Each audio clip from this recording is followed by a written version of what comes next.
지난 1년간 놀라운 일이 있었지만 서구 대부분은 이를 거의 알아채지 못했습니다. 언론의 헤드라인이 인플레이션, 전쟁, 정치적 혼란, 경제적 불안에 집중하는 동안 중국은 조용히 이번 세기 어떤 나라보다도 강력한 지정학적 한 해를 보냈을지도 모릅니다. 인공지능 분야의 돌파구, 사상 최대의 무역 흑자, 전기차 분야의 지배력, 로봇공학의 폭발적인 발전, 에너지 인프라와 군사기술의 진보가 있었습니다. 중국은 과장된 홍보가 아닌 실행력으로 매주 승리를 쌓았습니다.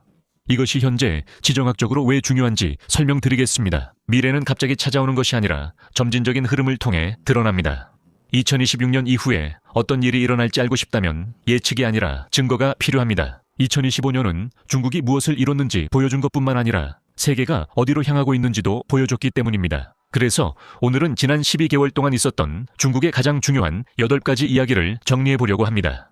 단순한 요약이 아니라 앞으로 나아갈 길을 제시하기 위해서입니다. 이러한 변화들은 중국이 더 이상 단순히 경쟁하는 것이 아니라 미래를 선점하기 위해 스스로를 준비하고 있다는 것을 설명해줍니다. 첫 번째입니다. 중국의 인공지능 돌파구. 중국이 어디로 향하고 있는지를 보여주는 가장 뚜렷한 신호 중 하나는 인공지능에서 나왔습니다. 수년 동안 미국은 인공지능 분야에서 누구도 넘볼 수 없는 선두주자로 여겨졌습니다. 중국이 지배력을 위협할 수 있다는 생각은 실제로 일어나더라도 10년 이상 걸릴 일로 여겨졌습니다. 하지만 중국의 대형 언어 모델 딥시크 딥식 공개로 그 가정은 하루 만에 무너졌습니다. 성능 면에서 딥시크는 여러 벤치마크에서 업계를 놀라게 했으며 일부는 챗GPT와 같은 서구 모델과 비슷하거나 능가했습니다. 하지만 진짜로 업계를 뒤흔든 것은 성능이 아니라 그것이 어떻게 만들어졌는지였습니다. 딥시크는 서구 경쟁사 예산의 일부, 대략 10분의 1 정도의 비용으로 개발되었습니다. 이 프로젝트는 실리콘밸리 대형 기술 기업이 아닌 중국 금융회사가 부업처럼 개발한 것이었습니다. 그 한 가지 사실만으로도 미국의 AI 붐을 지탱하던 핵심 가정 중 하나, 즉 막대한 자본과 무한한 컴퓨팅, 그리고 수십억 달러의 소모만이 이런 결과를 낼 수 있다는 믿음을 산산이 깨뜨렸습니다. AI 시장은 즉각 반응했습니다. 투자자들이 믿었던 AI 이야기가 잘못됐음을 깨닫자 미국 기술주에서 수십억 달러가 증발했습니다. 딥시크는 효율성으로 경쟁에서 이길 수 있음을 증명했고 그 철학은 더욱 파괴적이었습니다. 유료 장벽 뒤에 갇힌 폐쇄적인 서구 시스템과 달리 딥시크는 오픈소스입니다. 누구나 사용할 수 있고 수정할 수 있으며 그 위에 새로운 것을 만들 수도 있습니다. 전 세계 남방외 여러 나라들에게 딥시크는 소수의 기업이 통제하는 서구의 AI 모델에 비해 즉시 저렴하게 사용할 수 있는 대안이 되었습니다. 그리고 딥시크는 단독으로 등장한 것이 아니었습니다. 그것은 마치 물꼬를 튼 것과 같았습니다. 이후 몇 달간 챈, 문샷 등 중국 모델들이 주목받았고 일부는 에어비앤비 등 주요 서구 기업에 채택됐습니다. 1년 전만 해도 상상 못한 결과입니다. 이는 무시할 수 없는 변화입니다. 미국은 사실상 경제적 미래의 많은 부분을 투기적인 인공지능 수익에 걸고 있는 반면 중국은 배치 효율성과 실제 활용에 집중하고 있습니다. 두 번째로 중국의 1조 달러 무역 흑자는 세계 경제가 어디로 향하고 있는지 보여주는 또 다른 분명한 신호였습니다. 중국은 최근 전 세계와의 무역에서 1조 달러라는 역사적인 무역 흑자 기준을 돌파했습니다. 그 숫자만으로도 놀랍지만 더 중요한 것은 그것이 어떻게, 어떤 조건에서 달성되었느냐입니다.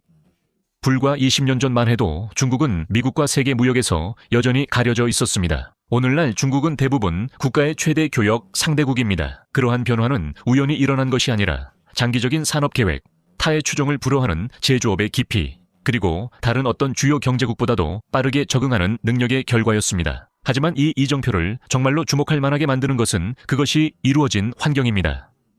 중국은 세계적인 협력이나 개방된 시장의 시기에 1조 달러 흑자에 도달한 것이 아닙니다. 중국은 미국과 유럽의 지속적 압박 속에서 목표를 달성했습니다. 관세, 제재, 수출 통제, 그리고 공급망 분리와 리쇼어링에 대한 끊임없는 정치적 수사까지 있었습니다. 이 압박은 중국의 글로벌 무역 입지를 약화시킬 것으로 예상됐습니다. 실제로는 훨씬 더 불편한 진실이 드러났습니다. 산업용 제품, 부품, 중간재의 방대한 범주에 대해 진정한 대안이 없다는 것입니다. 대체 공급망은 대규모로 존재하지 않습니다. 서방 정부가 철수하려고 시도했을 때 글로벌 시장은 그들을 우회하는 방식으로 반응했습니다. 중국은 무역을 조정하고 브라질, 러시아, 인도, 중국, 남아프리카 공화국 및 글로벌 사우스 파트너들과 협력을 강화해 미국 시장 손실을 충분히 보완했습니다. 결과는 명확합니다. 중국의 세계 공장 역할은 줄어들지 않고 오히려 확대되고 있습니다. 중국 경제 붕괴 전망도 점점 설득력을 잃고 있습니다. 데이터가 반대 방향을 가리킬 때 2026년을 내다보면 이 무역 흑자는 단순한 헤드라인이 아니라 경고입니다. 세계 경제는 이미 행동으로 선택을 했고 중국을 고립시키려는 시도는 경제 현실에 정면으로 부딪히고 있습니다. 세 번째, 비아디가 유럽에서 테슬라를 이겼습니다. 이제 중국 기업들이 서구 브랜드와 직접 경쟁할 수 있도록 허용되면 어떤 일이 일어나는지 보고 싶다면 우리는 단순히 유럽을 보면 됩니다. 지난 1년 동안 가장 주목할 만한 변화 중 하나는 비아디의 부상과 동시에 유럽 시장 전역에서 테슬라의 하락세였습니다. 이것은 미미한 변화가 아니라 결정적인 변화입니다. 유럽에서 비아디의 판매량은 전년 대비 270% 이상 급증한 반면 테슬라는 유럽 주요 시장에서 판매량이 급격히 감소했습니다. 그 하락세는 매우 극적이었습니다. 프랑스와 스페인 같은 나라를 포함해 거의 모든 곳에서 두 자릿수 하락을 기록했습니다. 이 결과가 중요한 이유는 바로 그 배경에 있습니다. 비아디는 동등한 조건으로 유럽에 진출한 것이 아니었습니다. 비아디 차량은 국내 및 미국 자동차 제조업체를 보호하기 위해 고안된 각종 규제, 관세, 그리고 준수비용 등 여러 장벽에 직면했습니다. 이러한 정책들은 차량당 수천 유로의 추가 비용을 발생시킵니다. 그럼에도 유럽 소비자들은 여전히 비아디를 선택했습니다. 이것만 봐도 중국 제조업의 근본적인 경쟁력이 얼마나 강한지 알 수 있습니다. 제품의 품질, 가격, 신뢰성, 그리고 기능 구성이 브랜드 충성도나 정치적 압력보다 더 중요했습니다. 소비자들에게 진정한 선택권이 주어졌을 때 결과는 스스로 증명되었습니다. 이러한 현상은 이미 글로벌 남방우에서 나타났으며 중국 전기차 업체들은 브라질과 동남아시아 같은 시장에서 일본, 유럽, 미국 브랜드를 꾸준히 대체해왔습니다. 유럽은 규제와 기존 강자의 이점으로 견고할 것 같았지만 보호 정책이 경쟁을 늦출 수는 있어도 완전히 막지 못함을 보여줬습니다. 여기서 이야기는 미래로 향합니다. 유럽은 끝이 아닌 시험 무대일 뿐입니다.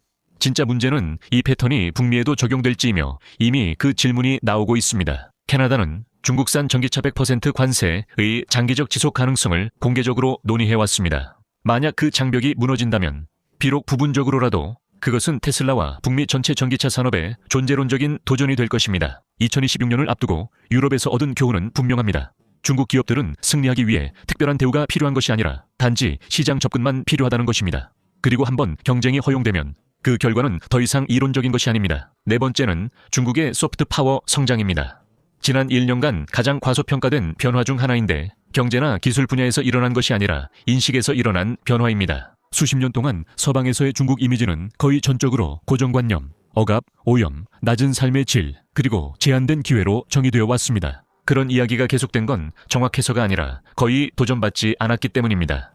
달라진 건 중국이 아니라 바로 노출입니다. 전환점은 수백만 서방 사용자가 갑자기 틱톡 등 중국 플랫폼과 샤오홍슈 같은 대안과 상호작용할 때 찾아왔습니다. 서구 소셜미디어 접근 제한 시도는 오히려 역효과를 내어 중국에 대한 가시성을 줄이기보단 오히려 창을 열었습니다. 사람들이 본 것은 수년간의 메시지와 모순됐습니다. 저렴하고 신선한 식품, 효율적인 공공서비스, 현대적인 도시, 편리한 일상생활, 그리고 많은 서구 국가들에서는 점점 사라지고 있는 인프라와 안전 수준이 있었습니다. 그리고 이러한 콘텐츠는 전통적인 미디어나 정치적 프레이밍을 거치지 않았기 때문에 신뢰성을 얻었습니다. 중국이 수십 개국에 무비자 입국을 확대하면서 이러한 변화는 더욱 가속화되었습니다. 이에 따라 많은 서구 크리에이터들이 중국 여행 경험을 실시간으로 기록하는 현상이 급증했습니다. 반응은 놀랄 만큼 일관적이었습니다. 수년간 들어왔던 이야기와 실제 현실이 얼마나 다른지에 대한 충격이었습니다. 가장 눈에 띄는 사례는 유명 유튜버 아이슈 스피드가 많은 시청자에게 중국 여행을 실시간 중계한 것이었습니다. 아무것도 연출되지 않았고 아무것도 검열되지 않았습니다. 바로 그렇기 때문에 많은 공감을 얻었습니다. 동시에 중국 소비자의 브랜드들도 전 세계적으로 두각을 나타내기 시작했습니다. 팜마트 등 기업들은 국내 제품을 국제적 문화, 현상으로 만들었고 중국 자동차와 기술 브랜드들이 오랜 우위의 서구 브랜드를 예상치 못한 분야에서 능가하기 시작했습니다. 이번 순간이 과거의 소프트 파워 노력과 다른 점은 간단합니다.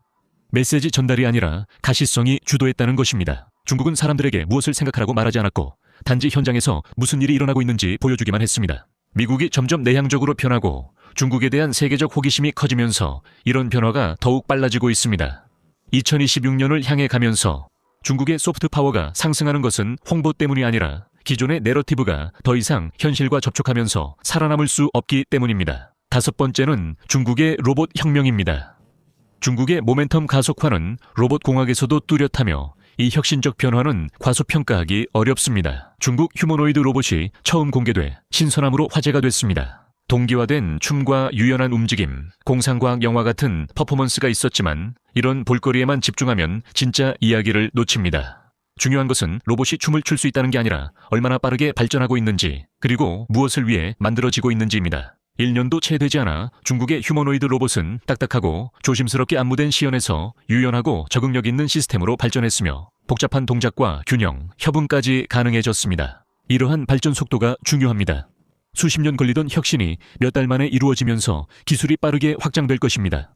저는 이를 직접 목격했습니다. 상하이에서 열린 세계 인공지능 컨퍼런스에서는 전 시장의 초점이 전혀 엔터테인먼트가 아니었습니다. 로봇들은 매우 구체적인 실용적인 역할을 위해 설계되었습니다. 노인을 돕고 이동을 지원하며 반복적인 가사일을 수행하고 통제된 산업 환경에서 작동하는 것이었습니다. 이것들은 투자자 감동용 프로토타입이 아닌 실제 배치용 초기 시스템이었습니다. 여기서 중국의 강점이 드러납니다. 로봇공학은 인공지능, 제조, 공급망, 에너지의 교차점에 위치해 있습니다. 이 모든 분야에서 중국은 이미 선두에 있거나 빠르게 격차를 좁히고 있습니다. 이로 인해 새로운 설계가 개념에서 대량 생산까지 그 어느 곳보다 훨씬 빠르게 진행될 수 있으며 그 영향은 단순한 편리함을 훨씬 뛰어넘습니다.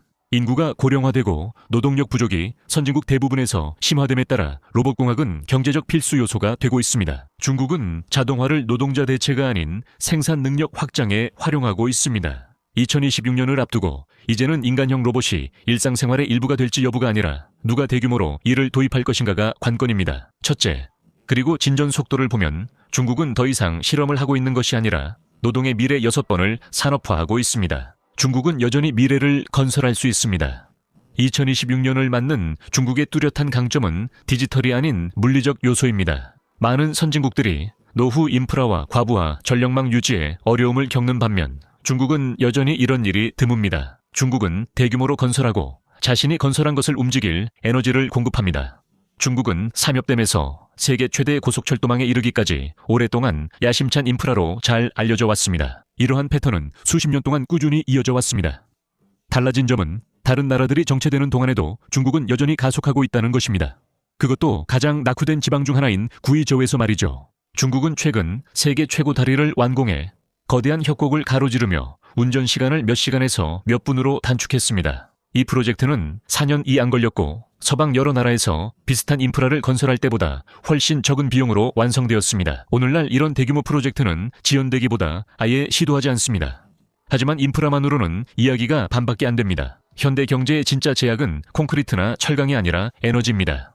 인공지능, 전기차, 첨단 제조업이 전력 수요를 급격히 끌어올리고 있기 때문입니다. 중국은 공급 확대를 위해 단호하게 움직였지만 미국은 전력망 불안정과 장기적인 투자 부족에 대한 경고가 점점 커지고 있습니다. 중국의 에너지 생산량은 수요 증가에 따라 성장했으며 이는 재생에너지에만 국한되지 않습니다. 중국은 여전히 세계에서 태양광 패널, 풍력 터빈, 배터리 시스템의 주요 생산국이지만 기저부하 발전에서도 돌파구를 마련하고 있습니다. 중국은 세계 최초로 실제 가동되는 토륨 원자로를 최근 가동하기 시작했습니다.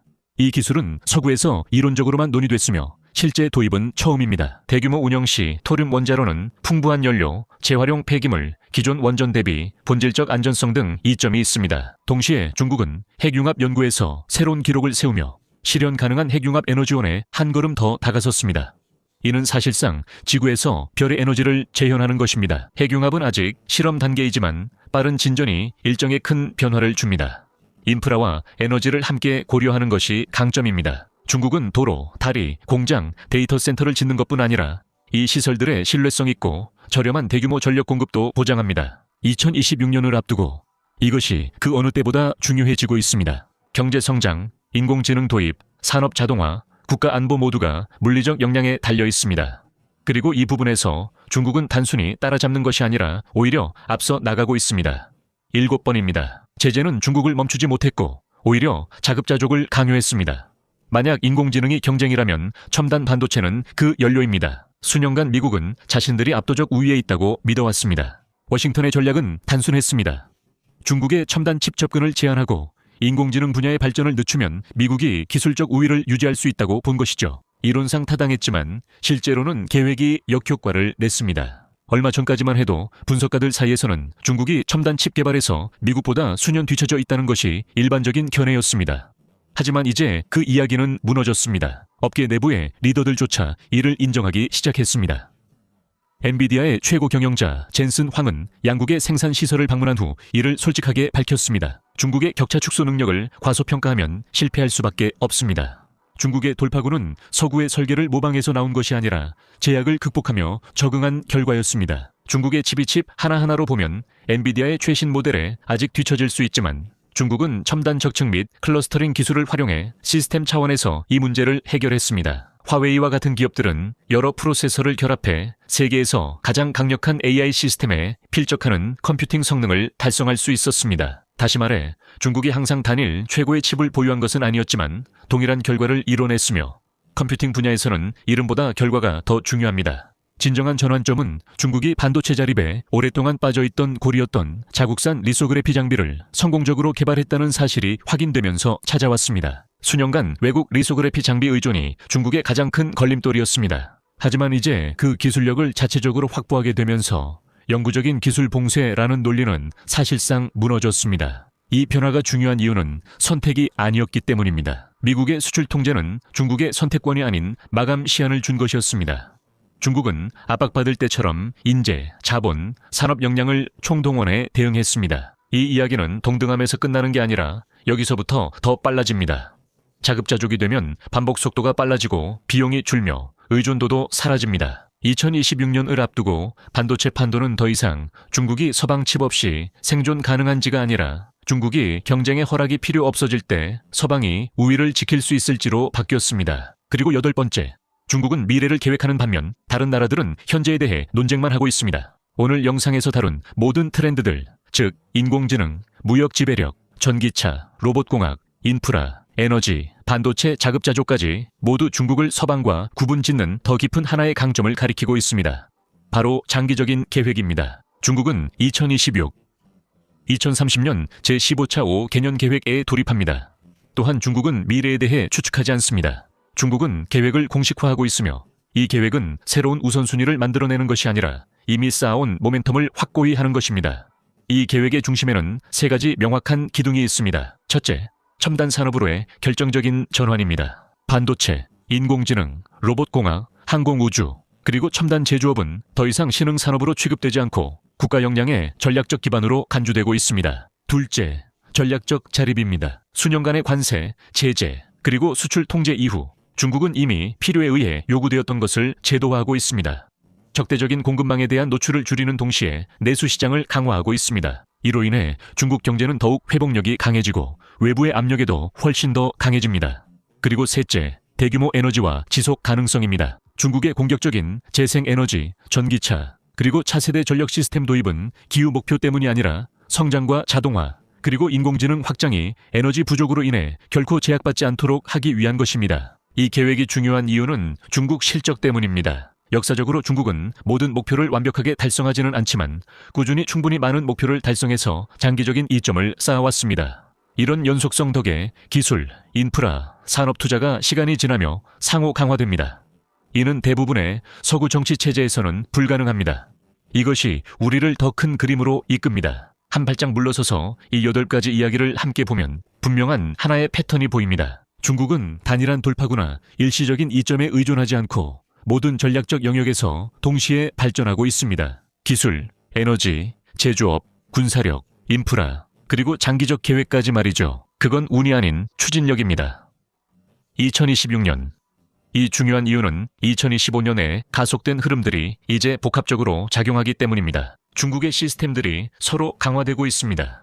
이것이 중국에 도전 과제가 없다는 뜻은 아니지만 서방 국가들과 달리 중국은 자신감, 협력, 그리고 장기적인 비전을 바탕으로 움직이고 있습니다. 세계가 경제적으로, 기술적으로, 지정학적으로 어디로 향하고 있는지 이해하고 싶다면 이런 신호들을 주목하면 됩니다. 2026년이 다가올수록 저는 이런 발전이 어떻게 변화하고 어디로 향하는지 또 우리 미래에 어떤 의미가 있는지 계속 지켜볼 것입니다. 시대 흐름을 앞서고 싶다면 이 채널을 꼭 구독하세요. 다음 이야기가 이미 시작됐으니까요.